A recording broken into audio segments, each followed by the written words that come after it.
Você sabe como funciona um processo seletivo das vagas da área de qualidade, teste de qualidade de software? Você quer aprender um pouquinho mais como elas funcionam? Eu vou trazer para vocês aqui como que funciona processos seletivos completos para uma vaga de QA. Vou trazer para vocês informações que talvez vocês não sabiam, justamente porque vocês nunca tiveram do outro lado. E fica tranquilo, eu estou do outro lado há muito tempo fazendo contratações de QA, já tenho tempo. Inclusive, se você ainda não me conhece, eu sou o Manny, eu sou QA Engineer há mais de 10 anos. Eu já trabalhei no Brasil, já trabalhei para América do Norte, Canadá e Estados Unidos. Já contratei muita gente e também já coloquei muito QA no mercado de trabalho. Se você ainda não me segue, se você ainda não está inscrito aqui no canal, já deixa a sua inscrição e não se esquece de deixar seu like também. E claro, saiba que a gente responde os comentários, então se você tem alguma dúvida, pode perguntar que a gente responde. Eu vou ficar muito feliz de poder te ajudar. Então, bora entender um pouquinho mais de como que funciona os processos seletivos dentro da vaga de QA.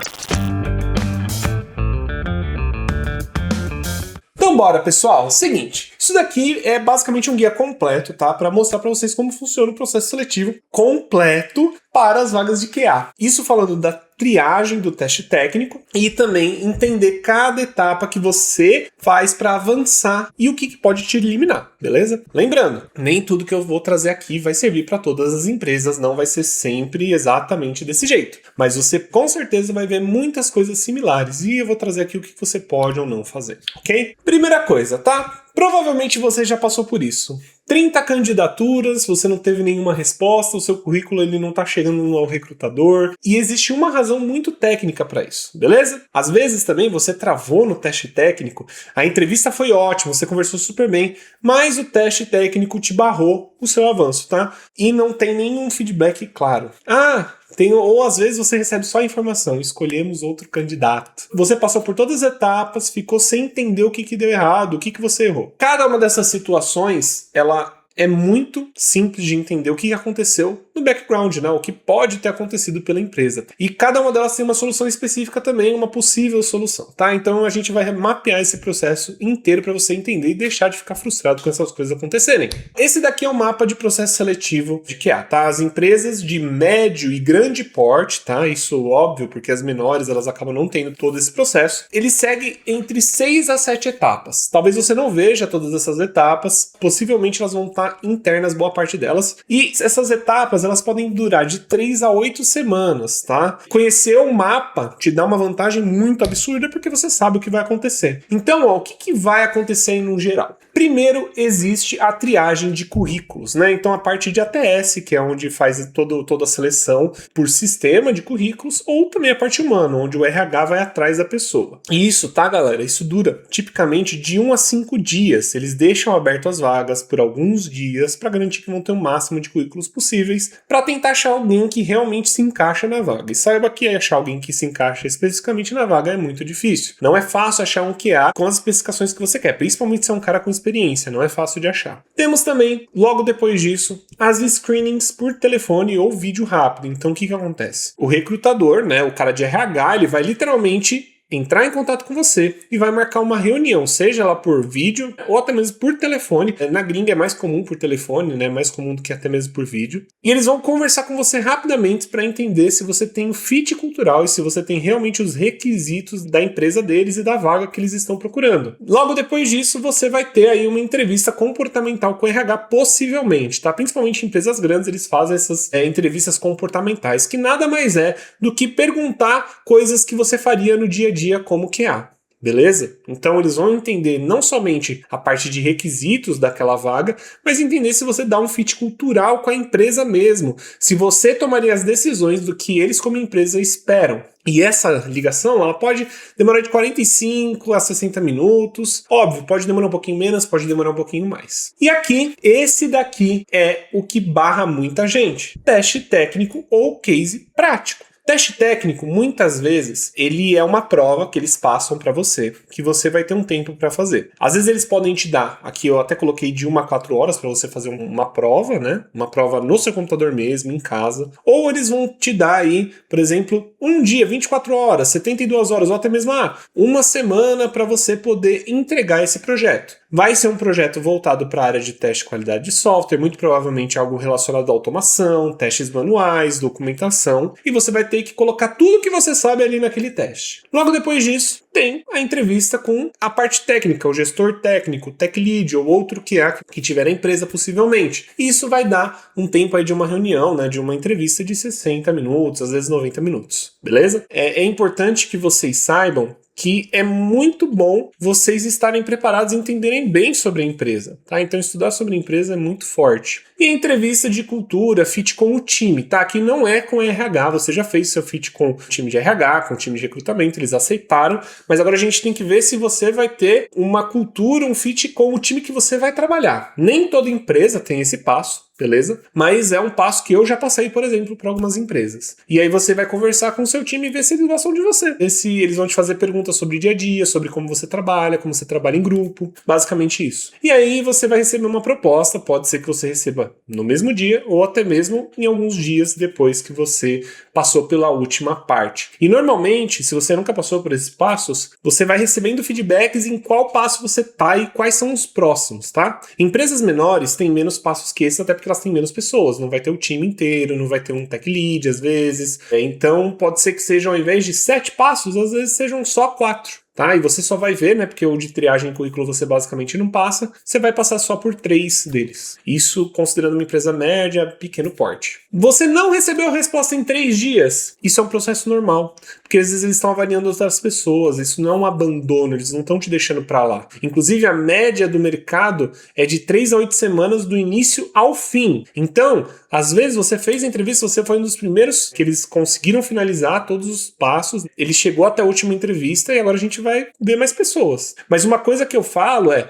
demonstrar interesse no feedback dessa vaga e demonstrar interesse que você quer entrar nessa vaga, caso ela seja uma vaga interessante para você. Porque eles não sabem o quão interessado você está na empresa, ou no projeto, ou na vaga. E aí, isso daqui é importante também falar. Dependendo do tipo de empresa, né, como eu já falei, vai ter passos diferentes, tá? Processos diferentes. E é o que eu falei, uma startup, ele vai fazer isso em 3, 4 etapas. É muito mais rápido. Às vezes você recebe a proposta na entrevista. Tipo, na última entrevista o cara gostou de você, falou, bora. Por quê? Se eles viram uma pessoa que faz fit com eles e eles gostaram dessa pessoa, eles não vão ficar esperando outras 6 pessoas que eles podem ter um fit parecido. Não, ele gostou de você, eles vão te contratar. E eles pensam muito mais no fit cultural do que na capacidade de trabalhar. Não que você não precisa saber nada, mas você precisa saber como trabalhar numa empresa e como agir rápido. E se você está interessado nas stacks, na parte tecnológica e na parte aí mais técnica mesmo, da área de teste de qualidade de software, você vai ter que sambar para aprender o que eles trabalham com, beleza? Agora, se a gente está falando de uma empresa grande,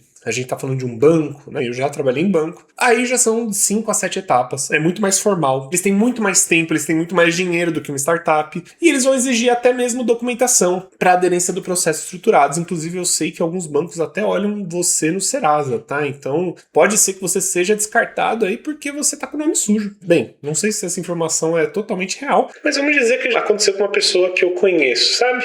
Agora, se você não tá vendo para empresa grande, banco, né, que são realmente as 7 etapas, a gente pode falar de consultoria. E eles têm um pouco de foco mais em metodologias, às vezes até em certificação, e a capacidade de adaptação para múltiplos contextos. Então, entender o quanto que você consegue fazer as coisas rápido e mudar. E, dependendo da consultoria, dependendo do quanto ela precisa de uma pessoa rápido, ela vai fazer com que a etapa seja muito mais rápida. Então, eu já trabalhei em consultoria que contratou pessoas em 2, 3 etapas, nem passou pelo RH, foi direto com o gerente, né? Inclusive, eu mesmo aconteceu isso porque eles precisavam de pessoas assim, ó, a toque de caixa. Agora, se a gente estiver falando, isso aqui é tudo no Brasil, né? Agora, se a gente está falando internacionalmente, o processo todo é em inglês, né? Se você for trabalhar para uma empresa gringa, deixar isso claro, você não precisa ser o cara mais gênio, fluente de inglês, você não precisa ser o Justin Bieber falando inglês, mas você precisa ter um inglês funcional ali. E ele vai ter de 3 a 4 etapas com ênfase em skills técnicas, tá? E comunicação. Beleza? Ponto. Apesar de ter, às vezes, menos etapas do que um banco aqui no Brasil, demora mais. Vagas gringas demoram mais e ponto. No Brasil, é capaz que você faça entrevista no primeiro dia para uma startup e no último dia da semana você já está sendo contratado. Para uma vaga remota, para gringa, eles se escolhem muito. Então pode ser que demore 1, 2 meses para finalizar aí o processo de contratação, até aumentando isso. Pode ser mais rápido? Com certeza. Mas é mais provável que demore mais. Então, se demorar uma vaga gringa acontecer, fica tranquilo, faz todo sentido sentido, é assim que funciona lá mesmo. E agora, aqui, a gente vai falar sobre justamente a triagem e a screening, o momento que você fala com o RH. Depois que você é filtrado aí, ou por um humano, ou até mesmo por palavras-chave no seu currículo, você já vai ter uma screening call, e essa etapa ela é muito subestimada. Ela elimina candidatos por questões bobas. E por que isso acontece? Justamente, o RH ele verifica na screening call, ele não está avaliando você na tecnicalidade, ele está olhando muito se você existe realmente. Então, ligar a sua câmera, estar apresentável faz toda a diferença. E não só isso, ele vai entender a sua expectativa salarial para ver se ela está compatível com o que eles estão a fim de pagar. Então, eles não vão bater um papo ali, ela não vai saber se você responde de Cypress ou de CI/CD, ela não entende o que é isso, tá? Ela quer saber o quanto você quer receber e se você realmente existe e se o que está no seu currículo faz sentido, né? Se as coisas que estão no seu currículo fazem sentido. Não só isso, elas querem saber a disponibilidade de trabalho. Muitas pessoas, inclusive eu tive um aluno que ele foi negado por uma entrevista pelo simples motivo que ele ia demorar para entrar na empresa. Você acredita nisso? Pelo simples motivo que ele ia demorar 2-3 semanas, ele pediu 2-3 semanas para entrar na empresa, eles preferiram seguir com um candidato que tinha início imediato. Então tomem cuidado com isso. E eles não significa que você precisa entrar imediatamente em todas as vagas, mas saiba que isso pode te descartar dependendo da situação. Entender o momento deles é muito importante. Às vezes eles precisam de uma pessoa para contratação já, beleza? Além disso, comunicação básica. Eles querem entender se você consegue se expressar, se você consegue falar sobre como você trabalha, se você consegue explicar como funciona o que você faz, tá? E você precisa ter um tom profissional, só que não precisa ser totalmente formal. Não precisa ser informal, não vai me colocar gírias aí no meio da sua entrevista. Você precisa conversar com a pessoa demonstrando que é como se você estivesse se vendendo. É um papo de vendedor mesmo.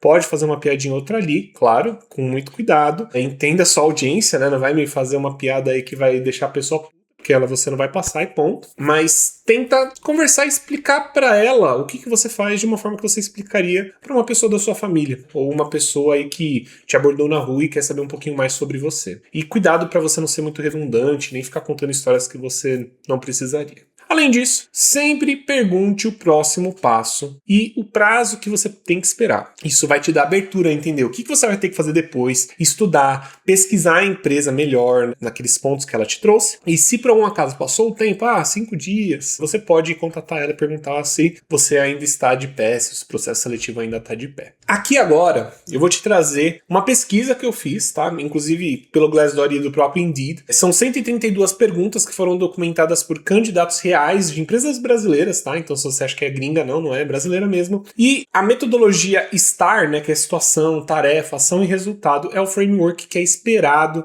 justamente dessas respostas. Então vamos lá. Pergunta: me conte sobre um bug crítico que você encontrou. Essa pergunta é muito realizada, porque eles querem saber, o raciocínio analítico de comunicação técnica. Eles querem saber como que você identificou esse bug, né? Como que você soube que ele era tão crítico e como que você consegue explicar isso para o recrutador, como você quer explicar isso para uma entrevista comportamental desse bug, né? De uma forma técnica, mas que as pessoas entendam. Como você prioriza testes quando o tempo é curto? Isso é uma visão de risco, capacidade de trade-off. Você sabe realmente lidar com o que tem mais prioridade? Como que você descobre o que tem mais prioridade? Como lida com devs que rejeitam seus bugs? Essa pergunta é que nem sorvete de baunilha, tem em todo lugar. Soft skills, eles querem saber como que você lida com a situação, resiliência, se você sabe se comunicar, se você não fica, como que você faz para lidar com essa situação? Eles querem saber. É uma pergunta simples, mas é uma pergunta que você tem que saber responder com muito carinho, né? Você não pode simplesmente jogar a bomba e falar, não, eu mando o dev cagar, entendeu? Não pode. Apesar que dá vontade às vezes. Dê um exemplo de melhoria proativa do processo. Iniciativa, ownership, visão estratégica.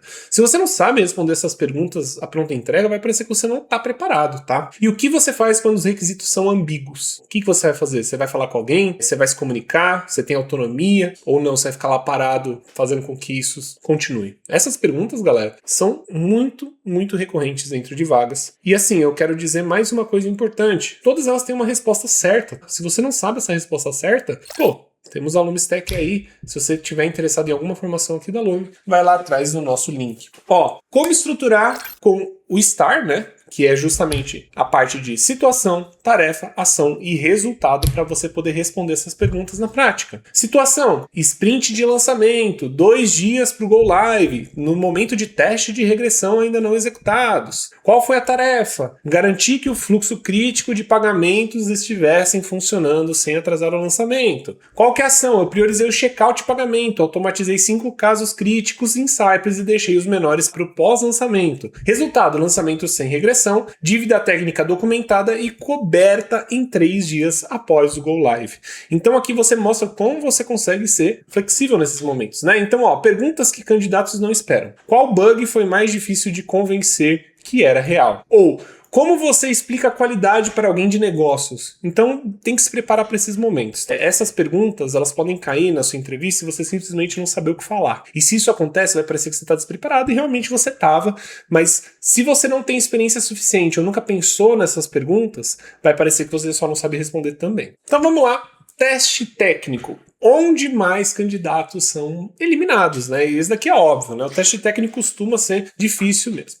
A etapa onde melhor preparação faz a maior diferença, ou seja, você estudou para aquilo, você está preparado, você sabe como realizar um teste técnico. Segundo o WKRH, tá? WorkRHR, o teste ele existe para justamente confirmar o perfil analítico medindo a quantidade e qualidade dos cenários levantados de uma especificação. Então, o que acontece? Os tipos de teste técnico que pode acontecer dentro desse processo, eles são vários, tá? Cada empresa escolhe um que mais gosta.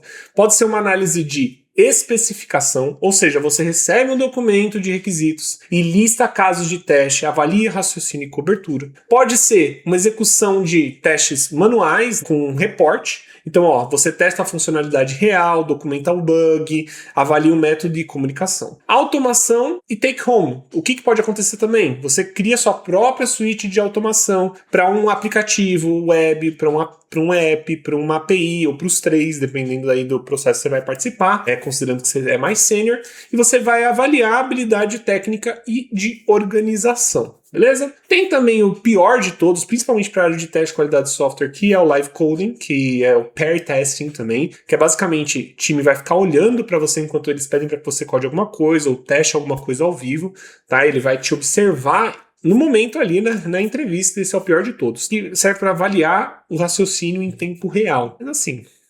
E tem também o caso de estudo, que são cenários de negócio para montar um plano de teste e avaliar a visão estratégica. Esses são os tipos de teste que podem te passar. Podem ser que eles passem, por exemplo, análise de especificação, mais automação, todos esses 3 aqui de cima, dependendo do nível que você está, eles peçam tudo aqui. Quanto maior for o caso de teste, o take home que você tem que fazer, normalmente isso daqui é pedido para que você faça depois, não necessariamente na entrevista, tirando o live coding, tá? Eles vão te dar dentre 1 dia a 1 semana para fazer isso. Quanto mais coisa eles pedirem, mais tempo eles vão te dar. Preferencialmente, né? Sempre tem aquele processo seletivo maluco que a pessoa quer que você faça 1000 coisas, eles te dão 1 dia útil e você tá trabalhando, você tem que resolver. Ferrou, sabe? É um saco, às vezes você tem que virar à noite para resolver isso, mas é como funciona, beleza? Agora, eu vou falar sobre um pouquinho do live coding. Sinceramente, o live coding, ele é a parte mais besta que tem, pelo menos na minha opinião, para quem é QA. O live coding ou pair testing, se ele não for voltado para você criar uma documentação, ou, sabe, não faz muito sentido para QA, por quê? QA não coda 24 horas por dia. QA não é desenvolvedor, QA não tá ali para ficar codando, por isso que um live coding não faz tanto sentido. Tudo bem, eu quero ver se ele sabe mexer ali com Cypress, tudo. Ok, beleza, pede para ele fazer códigos de Cypress. Só que hoje a gente sabe que, as IDEs, os editores de código, eles ajudam muito você a codar e às vezes simplesmente te dá branco. Você tem que estar preparado para esses momentos? Sim, mas eu não acho que hoje as empresas estão focando tanto no live coding, eles estão mais pensando em pegar projetos para você fazer e levar para casa, ok? E aí eu vou te trazer outro ponto, tá? Vale muito mais a pena um recrutador pegar o seu teste, um cara técnico pegar seu teste, pedir para você fazer, ver o seu teste, analisar, legal, tá dentro do que a gente espera. Aí fazer uma próxima reunião e perguntando por que você tomou aquelas decisões. Para mim, esse é o creme de la creme, você realmente está testando o candidato. E aqui eu vou te falar o que os avaliadores eles buscam. Normalmente eles vão buscar cobertura, então cenários negativos, cenários limite, edge cases, não só o caminho feliz, eles não querem só que você ache caso de teste, documente ou faça testes, no que é simples, eles querem que vocês achem coisas que são cabreiras, às vezes até caso de teste que eles nunca pensaram. Tá? Método, pré-condições claras, quais são os passos detalhados e os resultados encontrados e os resultados esperados. Organização, você tem uma documentação de README explicando como que roda o seu projeto, por que você fez cada caso de teste, por que você fez aquele plano pensando naquilo, estruturar uma pasta com código limpo, utilizando não somente o Cypress da forma mais simples possível, mas às vezes até utilizando uma estruturação aí de Command Actions ou até mesmo de Page Objects, te ajuda muito. E o Bug Report, tá? Título descritivo, passos reproduzíveis, evidência, severidade justificada, tá? Tudo isso te ajuda muito, porque é isso que eles estão buscando, eles querem uma pessoa detalhista, você é QA, cara. E aqui tem uma dica de ouro, muitas empresas avaliam o processo de raciocínio e não só os resultados finais. Principalmente agora é mais importante ainda com IA, tá? Então aqui, adicione comentários, não necessariamente no código, não coloque comentários no código, comentários explicando o porquê de certas escolhas que você tomou, porque dessa forma eles vão entender o que você planejou aquilo. Não foi algo que simplesmente saiu e você fez. Em testes de especificação, né, inclua uma seção de cenários não cobertos e o porquê que você não cobriu eles. Isso vai demonstrar a sua maturidade analítica, que elimina os outros candidatos. E é isso que você quer fazer. Você quer fazer a melhor teste técnico do mundo. Inclusive, dentro da nossa formação, a gente tem uma aula de 5 horas, se eu não me engano, 4, 5 horas, que eu fico só explicando como fazer um teste técnico que vai fazer você passar em qualquer entrevista de teste técnico, beleza? E aí o que vai, infelizmente, possivelmente te eliminar nesses testes técnicos? Uma entrega incompleta. Principalmente se você não avisar previamente, né? Se você não conseguir entregar no prazo, você tem que comunicar que você não vai conseguir entregar no prazo, eles podem te dar mais tempo, tá tudo bem. Às vezes aconteceu alguma coisa com a sua família, alguma coisa que você não estava planejando, manda mensagem pro pessoal que tá te entrevistando, fala, eu sei que eu tô com teste técnico, aconteceu uma coisa, uma emergência, eu preciso viajar até tal lugar, peço desculpas, mas eu só vou conseguir entregar tal dia. É isso. Tá? Isso já mostra profissionalismo da sua parte e transparência, tá? Eu gosto muito disso. Código sem README ou com instruções confusas. O avaliador ele precisa adivinhar como rodar o projeto. Inclusive, eu como avaliador, se o cara não me dá um README de como olhar o projeto dele, eu já corto. Nem olho. Pô, não tem um README explicando como eu instalo o projeto dele? Nem vou olhar.